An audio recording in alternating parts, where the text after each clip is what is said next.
इस वीडियो में IGNOU BEd entrance exam 2025 का क्वेश्चन पेपर से पार्ट बी इंग्लिश का जो क्वेश्चंस है इनका सॉल्यूशन प्रैक्टिस करेंगे। तो आने वाला इग्नू बीएड एंट्रेंस एग्ज़ाम के लिए आज का यह वीडियो बहुत ही ज़रूरी है, इसीलिए वीडियो को आप लास्ट तक पूरा ज़रूर देखिएगा।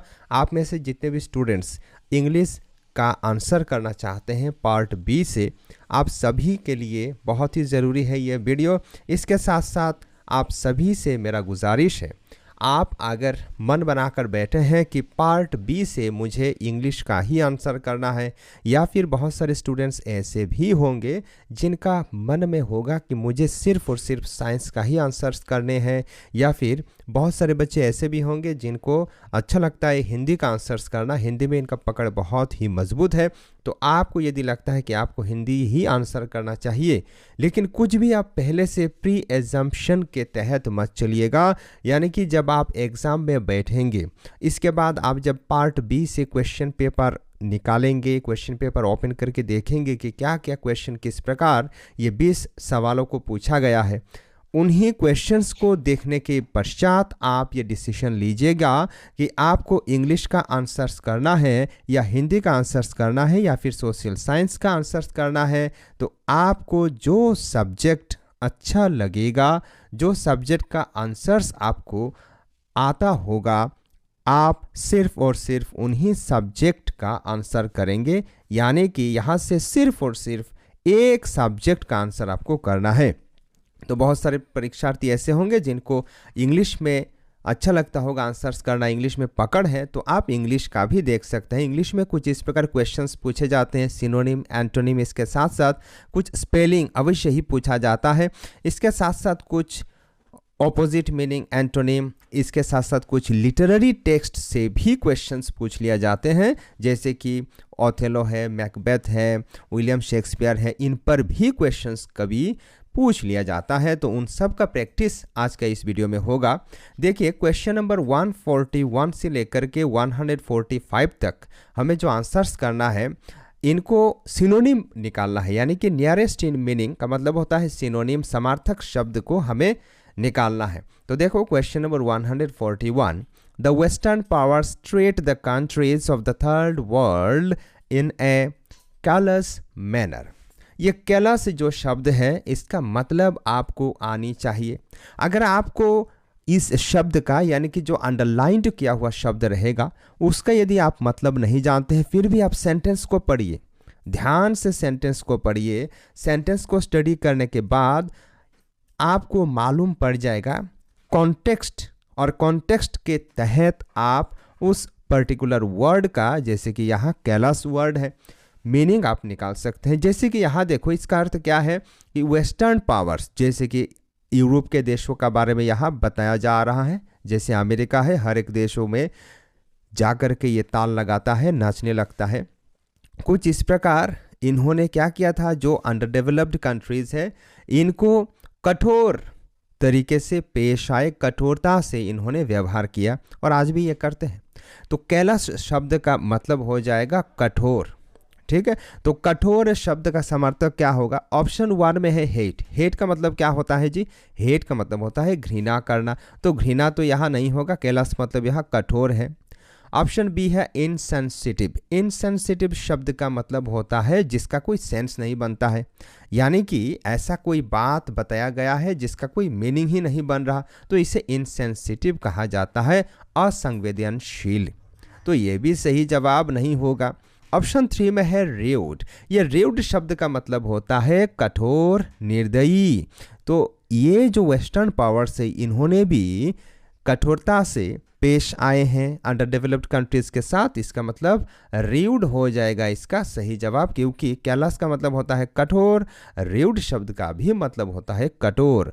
और एग्रेसिव शब्द का मतलब क्या होता है? एग्रेसिव शब्द का मतलब होता है आक्रमणात्मक। तो आक्रमणात्मक यहाँ नहीं होगा। ठीक है, चलिए आगे बढ़ते हैं। Question number 142, the thief got a death sentence, that was the verdict of the jury. चोर को डेथ सेंटेंस दिया गया है, यानी कि उसको ऑर्डर किया गया है कि भाई तेरा अब तो मौत की ही सज़ा होगी, जो कि जूरी ने दिया है। तो यहाँ वर्डिक्ट का मतलब क्या होता है? वर्डिक्ट का मतलब होता है विचार सुनाना, आदेश सुनाना, किसी को जजमेंट देना। ऑप्शन 1 में है वॉयस। ये वर्डिक्ट का समार्थक वॉयस नहीं होगा, वॉयस का मतलब होता है आवाज़। ऑप्शन 2 में है जजमेंट, और जजमेंट ही है वर्डिक्ट शब्द का समार्थक शब्द, इसीलिए इस क्वेश्चन का सही जवाब ऑप्शन 2 होगा। ऑप्शन 3 में है डिसीशन। ये डिसीशन का मतलब होता है सिद्धांत लेना, तो सिद्धांत लेना भी सही नहीं है। आउटकम का मतलब होता है परिणाम, तो परिणाम भी यहाँ सही उत्तर नहीं है। क्वेश्चन नंबर अब 143, white tigers are becoming very rare, in fact almost extinct, यानी कि सफ़ेद रंग का जो बाघ है ये धीरे धीरे बहुत ही कम होते जा रहे हैं। इसका मतलब यह है कि ये लगभग विलुप्त हो गए हैं। एक्सटिंक्ट शब्द का मतलब होता है लुप्त हो जाना या फिर विलुप्त हो जाना। ऑप्शन 1 में है डिस्टेंट। तो ये डिस्टेंट शब्द का मतलब क्या होता है? डिस्टेंट शब्द का मतलब होता है दूर, तो दूर तो यहाँ इसका समार्थक शब्द नहीं हुआ। अनवेल शब्द का अर्थ होता है ठीक ना होना, बीमार होना, सही तरीके से ना होना, तो अनवेल भी यहाँ सही उत्तर नहीं होगा। ऑप्शन 3 में है नॉन एक्सिस्टेंट, और नॉन एक्सिस्टेंट शब्द का मतलब होता है विलुप्त हो जाना। पहले जो थे अवेलेबल, अभी वो अवेलेबल नहीं है, इसीलिए नॉन एक्सिस्टेंट ही इस क्वेश्चन का सही उत्तर होगा। ऑप्शन 4 में है विजिबल। विजिबल शब्द का मतलब होता है दृश्य, जिस चीज़ को हम देख सकते हैं अपनी आंखों से, तो यहाँ तो विजिबल सही उत्तर नहीं है। ठीक है, क्वेश्चन नंबर अब 144, the girl inadvertently stepped on the toes of our grandmother who was in great pain. यहाँ inadvertently ये जो शब्द है, इस शब्द का मतलब होता है अनजाने में। कई बार हम क्या करते हैं, अनजाने में कुछ गलती कर देते हैं, कुछ ऐसा कार्य कर देते हैं जो हमें करना नहीं चाहिए। यहाँ वो बच्ची, वो लड़की ने क्या किया, अनजाने में उसका जो दादी जी थे, दादी जी का जो पैर है, पैर का जो है ना टो है, टो पे उसने पैर रख दिया, और इसके बाद इनको बहुत दर्द हुई, तो अनजाने में उसने पैर रखा, जानबूझ के नहीं। तो इसका समार्थक शब्द क्या होगा? Option 1 willingly. विलिंगली शब्द का मतलब होता है जानबूझ के, तो जानबूझ के तो नहीं होगा यहाँ, ये तो विपरीत शब्द है। जोकिंगली, मजाक मजाक से, तो मजाक मजाक से भी नहीं होगा। ऑप्शन 3 है एक्सीडेंटली, और ये एक्सीडेंटली ही होगा इस शब्द का समार्थक शब्द, क्योंकि इनएडवर्टेंटली का मतलब होता है अनजाने में, एक्सीडेंटली का मतलब भी होता है अनजाने में, अचानक जो चीज़ हो जाती है। लविंगली का मतलब होता है बहुत ही प्यार से, ठीक है, तो प्यार से भी नहीं होगा। ठीक है, आगे बढ़ते हैं। क्वेश्चन नंबर देखो 145, science and religion are two of the most persuasive influences the world has known. विज्ञान और धर्म ऐसा दो टर्म है, दो शब्द हैं जिनको दुनिया की हर एक चीज़ जानती है, यानी कि जिनसे दुनिया बहुत ज़्यादा प्रभावित हुई है। तो ये दुनिया सबसे ज़्यादा प्रभावित दो चीज़ों से हुई है, विज्ञान और धर्म से। परसुएसिव ये शब्द जो है, इसका मतलब होता है ठोस या फिर प्रेरक, अर्थात दुनिया में सबसे ज़्यादा प्रेरणा अगर कोई चीज़ देती है तो एक है धर्म और एक है विज्ञान। ठीक है, तो परसुएसिव शब्द का क्या हो जाएगा समार्थक शब्द? Option 1 powerful. पावरफुल का मतलब होता है शक्तिशाली, तो शक्तिशाली तो यहाँ नहीं होगा। Option 2 capable. कैपेबल का मतलब होता है सक्षम, तो सक्षम भी यहाँ सही उत्तर नहीं होगा। Option 3 likely. लाइकली मतलब एक जैसा देखने में, तो यहाँ लाइकली भी सही जवाब नहीं होगा। वैलिड, यस यहाँ होगा वैलिड। वैलिड इस शब्द का सही उत्तर है, क्योंकि विज्ञान और धर्म का जो संबंध है आपसी, बहुत सारे हमारे जो अलग अलग धर्म हैं उनमें इनका संबंध दिखाने के लिए ठोस कदम उठाई जाती है, बहुत सारे रेफरेंसेस दी जाती हैं। तो इसीलिए परसुएसिव शब्द का मतलब होता है कठोर, शक्त, जिसका प्रमाण हो, ठोस हो, और वैलिड का मतलब भी वही होता है, इसीलिए वैलिड होगा परसुएसिव शब्द का सिनोनिम।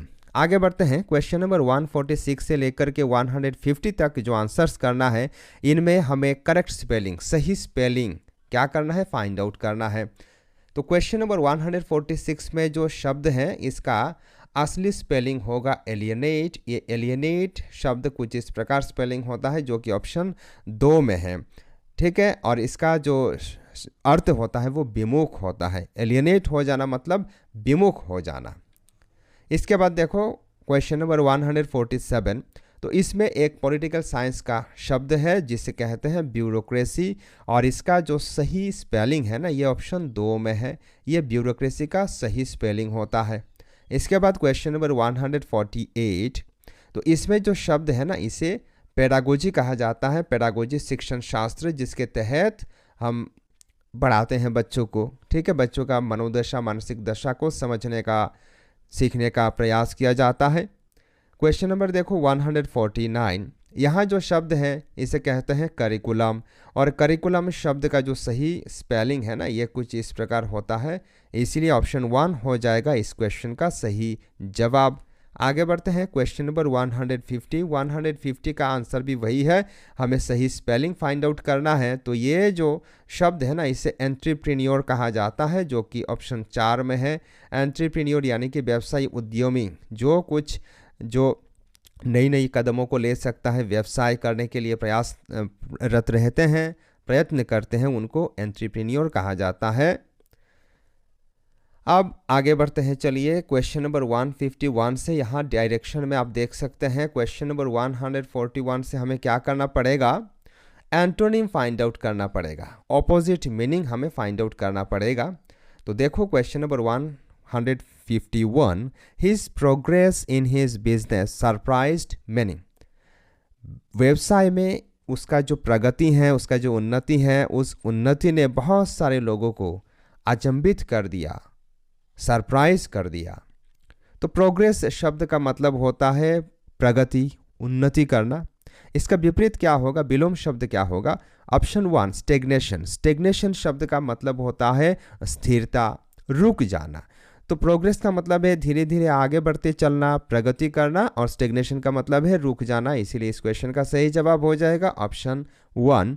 ऑप्शन 2 में है शो। शो मतलब होता है दिखावा करना, दिखाना। स्पीड का मतलब होता है तेज से जो करता है, ज़्यादा गति से। राइज का मतलब होता है उदय होना। Question number 152, she was optimistic joining a new course in the college close to her house. Optimistic शब्द, वहाँ अगर ऑप्टिमिस्टिक शब्द का अर्थ आपको मालूम नहीं है, ऑप्टिमिस्टिक शब्द का अर्थ होता है आशावादी। तो आप क्या करेंगे, सेंटेंस को पढ़ेंगे। जब आप सेंटेंस को पढ़ेंगे तब आप कॉन्टेक्स्ट में से समझने का प्रयास कीजिएगा। जैसे कि वो अपना घर के पास ही एक कॉलेज में एडमिशन लेने के लिए आशावादी थी, ये इसका मतलब होता है। तो यहाँ से आपको मालूम पड़ गया है ऑप्टिमिस्टिक शब्द का अर्थ क्या है। ऑप्शन 1 में है एस्थेटिक। एस्थेटिक शब्द का अर्थ होता है सौंदर्य, तो यहाँ तो सौंदर्य इसका विपरीत शब्द नहीं होगा। ऑप्शन 2 में है पेसिमिस्टिक, और पेसिमिस्टिक ही ऑप्टिमिस्टिक शब्द का विलोम शब्द है, क्योंकि पेसिमिस्टिक शब्द का अर्थ होता है जिसका किसी पर भी आशा नहीं रहता। मुझे ये करना है, मुझे फलाना करना है, मुझे IGNOU BEd entrance exam crack करना है, इसके बाद मुझे इग्नू से बहुत ही कम प्राइस में, बहुत ही कम खर्चे में बीएड डिग्री अचीव करना है, फिर मुझे शिक्षक बनना है। ऐसा जिसका उम्मीद नहीं होता है निराशावादी, ऐसा जिसको सिर्फ देखा देखी आया है, जो व्यक्ति, जो बंदा करने के लिए मन में उसका कोई ठोस सपना नहीं है, आशा नहीं है, उन्हें क्या कहा जाता है, पेसिमिस्टिक कहा जाता है। तो पेसिमिस्टिक होगा इस क्वेश्चन का सही जवाब। एग्नोस्टिक शब्द का मतलब होता है अज्ञेयवाद, यानी कि जिसे हम जानते नहीं हैं लेकिन मानते ज़रूर है। प्यूरिस्टिक 4 नंबर में जो शब्द है, इसका मतलब होता है विशुद्धिवादी, यानी कि जो प्योर है, फ्रेश है। ठीक है, अब देखो क्वेश्चन नंबर 153। इस क्वेश्चन में क्या लिखा हुआ है जी, देखो, the king had no choice but to abdicate his throne. Abdicate शब्द का मतलब होता है त्यागना, यानी कि राजा को अपना थ्रोन, अपना मुकुट, अपना सिंहासन छोड़ने के अलावा और कोई चॉइस बचा नहीं है। तो एब्डिकेट का मतलब क्या है, त्याग देना। इसका विपरीत क्या होगा, ऑप्शन 1 में है सरेंडर। सरेंडर शब्द का मतलब क्या है, सरेंडर शब्द का मतलब है आत्मसमर्पण करना, तो ये भी सही उत्तर नहीं होगा। ऑप्शन 2 में है रिटेन, और रिटेन शब्द का अर्थ होता है रोक रखना। तो यहाँ एब्डिकेट का मतलब होता है त्याग देना, और रिटेन शब्द का मतलब है क्या करना, पकड़ के रखना, जकड़ के रखना, रोक रखना। इसीलिए ऑप्शन 2 होगा सही उत्तर। और ऑप्शन 3 में है लीव। लीव का मतलब होता है त्याग कर देना, छोड़ देना, छोड़ना। रिटायर का मतलब है क्या, हम जब अपना नौकरी कंप्लीट होता है ना, 60 साल होने के बाद हम क्या करते हैं, अपना अवसर ले लेते हैं, अपना जो भी कार्य, जो भी सर्विस हम करते हैं उसमें से, इसे रिटायर कहा जाता है। क्वेश्चन नंबर देखो 154, she emanates power and confidence. यहाँ एमिनेट ये शब्द का मतलब होता है निर्गत होना, निकालना, ठीक है, यानी कि वो अपना अंदर से क्षमता और आत्मविश्वास दोनों को ही निकाल पाती है। ऑप्शन 1 में है शो, शो मतलब है दिखावा, तो दिखावा यहाँ सही उत्तर नहीं होगा। ऑप्शन 2 में है डाइवल्ज, डाइवल्ज शब्द का अर्थ होता है रहस्य भेद करना, रहस्य खोलना, तो यहाँ रहस्य खोलना भी सही उत्तर नहीं होगा। ऑप्शन 3 में है एमिट, एमिट शब्द का अर्थ होता है निकालना या फिर फेंकना, तो फेंकना भी यहाँ सही उत्तर नहीं है। ऑप्शन 4 में है कॉन्सील, और कॉन्सील शब्द का मतलब क्या होता है, छिपाना या फिर ढकना, तो एमिनेट शब्द का अर्थ होता है निर्गत करना, बाहर में दिखाना, प्रकाश करना, प्रकट करना, और कंसील का मतलब होता है ढक करके रखना, तो कंसील होगा एमिनेट शब्द का विपरीत शब्द, विलोम शब्द। अब आगे बढ़ते हैं। क्वेश्चन नंबर अब देखो 155 से लेकर के 156 तक हमें क्या करना है, हमें फिल इन द ब्लैंक्स करना है। जो ऑल्टरनेटिव सबसे सही होगा उसी के तहत हमें फिल इन द ब्लैंक करना है। देखो question number 155, the dash king would not even spare children from punishment. तो यहाँ ऑप्शन 1 में है tyrannical, option 2 bossy, option 3 controlling, option 4 philanthropic. यहाँ जो राजा है, राजा ने चाहकर के भी बच्चों को शास्ति से, पनिशमेंट से बचा नहीं पाए, तो यहाँ सबसे सटीक जो शब्द होगा ना, ये होगा फिलांथ्रोपिक, क्योंकि फिलांथ्रोपिक जो शब्द है, या फिलांथ्रोपिक शब्द का मतलब होता है जो दूसरों का उपकार करना चाहे, परोपकारी, जैसे कि हमारे भगवान श्री रामचंद्र हुए, बहुत सारे वैसे मनुष्य हुए हैं। तो फिलांथ्रोपिक व्यक्ति क्या करता है, दूसरों का मदद हमेशा करना चाहता है, दूसरों का भला चाहता है। तो यहाँ भला चाहते हुए भी उस राजा ने बच्चों को बचा नहीं पाया पनिशमेंट से, इसीलिए सबसे सटीक शब्द यहाँ फिलांथ्रोपिक होगा। और टायरानी के लिए जो शब्द है ना, इसका मतलब होता है अत्याचारी, जैसे कि किम योंग है, या फिर बहुत सारे ऐसे व्यक्ति हुए हैं जो कि शासन करने में क्या करते हैं, अत्याचार करते हैं, खुद का मनमानी करते हैं। बोसी शब्द का मतलब होता है गौ। इसके साथ साथ जो कंट्रोलिंग शब्द का मतलब होता है जो नियंत्रण करने में ज़्यादा विश्वास रखता हो। आगे बढ़ते हैं। क्वेश्चन नंबर अब 156, you already have an dash personality, we believe you will overcome the crisis. आपके पास ऑलरेडी एक ऐसा व्यक्तित्व है और हम आपको विश्वास करते हैं कि आप इन समस्याओं से निपट जाएंगे। ऑप्शन 1 में है एंशियस। ये एंशियस शब्द का मतलब क्या होते हैं जी, इसका मतलब होता है चिंतित रहना, बेचैन होना। ऑप्शन 2 में है अर्डेंट। अर्डेंट शब्द का मतलब होता है उत्सुक या फिर उत्साही। ऑप्शन 3 में है एक्सट्रोवर्ट। एक्सट्रोवर्ट शब्द का मतलब होता है जो बाहर की चीज़ों को ज़्यादा तवज्जो देता है, यानी कि इंट्रोवर्ट का मतलब होता है जो अंतर्मुखी, और एक्सट्रोवर्ट का मतलब होता है बहिर्मुखी। इसके बाद ऑप्शन 4 में है एडवेंचरस। एडवेंचरस शब्द का मतलब होता है जो उत्साहशाली है, जो यहाँ से वहाँ जाकर के घूम करके भी क्या करना चाहता है, जो अपना हल खुद ढूंढ निकाल सकता है। जिसके जीवन में जो भी संकट आए वो खुद अपना हर एक संकट का, हर एक समस्याओं का, विपरीत परिस्थितियों का बेचैन ना होकर डट के लड़ सकता है, टिक सकता है, उसी को एडवेंचरस कहा जाता है। तो यहाँ सबसे सटीक शब्द हो जाएगा adventurous. You already have an adventurous personality, we believe you will overcome the crisis. ठीक है, आगे बढ़ते हैं। अब क्वेश्चन नंबर 157 से 160 तक जो क्वेश्चंस पूछे गए हैं ना, ये इंग्लिश लिटरेचर का क्वेश्चंस हैं। देखो question number 157, which of the following Indian writers got a Nobel prize for the literature in 1913। 1913 में कौन सा भारत के राइटर को नोबेल प्राइज से नवाजा गया था लिटरेचर में कार्य करने के लिए, साहित्य कार्य के लिए? तो आपको पता होगा हमारे भारतवर्ष का जो नेशनल एंथम है जन गण मन, ये कौन सा किताब में प्रकाशित हुआ था जी? गीतांजलि किताब में प्रकाशित हुआ था, जो कि 1913 में इसी गीतांजलि काव्य ग्रंथ के लिए हमारे कवि गुरु रविंद्रनाथ टैगोर जी को मिला था नोबेल अवार्ड। इसीलिए इस क्वेश्चन का सही जवाब ऑप्शन 3 होगा। Question number 158, the book Train to Pakistan by Khushwant Singh is about heart-rending stories of। Khushwant Singh ji ने एक किताब लिखा था ठीक है, उस किताब का नाम क्या था जी? उस किताब का नाम था ट्रेन टू पाकिस्तान। ठीक है, ये किताब इन्होंने इन द ईयर 1956 में लिखा था। ठीक है, 1956 में इस किताब को लिखा था। और इस किताब में क्या क्या हार्ट रेंडिंग स्टोरीज यानी कि बहुत ही दुखद कौन सी कहानियों को दिखाया गया था? तो इस क्वेश्चन का सही जवाब हो जाएगा ऑप्शन 1, द पार्टीशन ऑफ 1947। 1947 की वो दुखद भरी कहानी जिसमें देश विभाजन हुआ था, उन्हीं देश विभाजन की घटनाओं को यहाँ लिखा गया था। इसीलिए ऑप्शन 1 होगा इस क्वेश्चन का सही जवाब। इंडिपेंडेंस डे, स्वतंत्रता दिवस के बारे में भी ये कहानी बयान नहीं करती है, ट्रेन टू पाकिस्तान वाला स्टोरी। इसके साथ साथ द इंडियन रिपब्लिक के बारे में भी नहीं है, इसके साथ साथ ब्रिटिश रूल के बारे में भी हाईलाइट नहीं करती है ये किताब। आगे बढ़ते हैं, चलिए क्वेश्चन नंबर 159। यहाँ आप देख सकते हैं लिटरेचर से क्वेश्चन पूछा गया है। Romeo and Juliet is a play written by. तो रोमियो और जूलियट किसने लिखा था? याद रखिएगा ये एक ट्रेजेडी है और इसे लिखा था विलियम शेक्सपियर ने। विलियम शेक्सपियर ने इसे 1591 से लेकर के, याद रखिएगा 1591 से लेकर के 1595 के बीच में, ये इन जो साल है ना, ईयर्स के बीच में इन्होंने लिखा था। ठीक है, आगे बढ़ते हैं question number 160। Vikram Seth the English writer is known for his novel.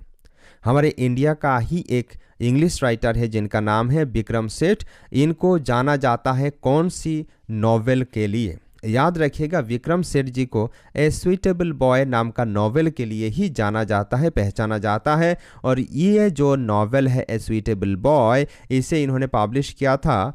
ये एक नॉवेल है इन द ईयर 1993 में, 1993 में विक्रम सेठ ने इस नॉवेल को पब्लिश किया था। डियर स्टूडेंट्स, आज का वीडियो में बस इतना ही। अगला वीडियो में और कोई शानदार टॉपिक के साथ हम डिस्कस करेंगे। तब तक के लिए आप इसी प्रकार मन लगाकर शांति से, ध्यान से पढ़ाई करते रहिए, आगे बढ़ते रहिए। नमस्कार, जय हिंद।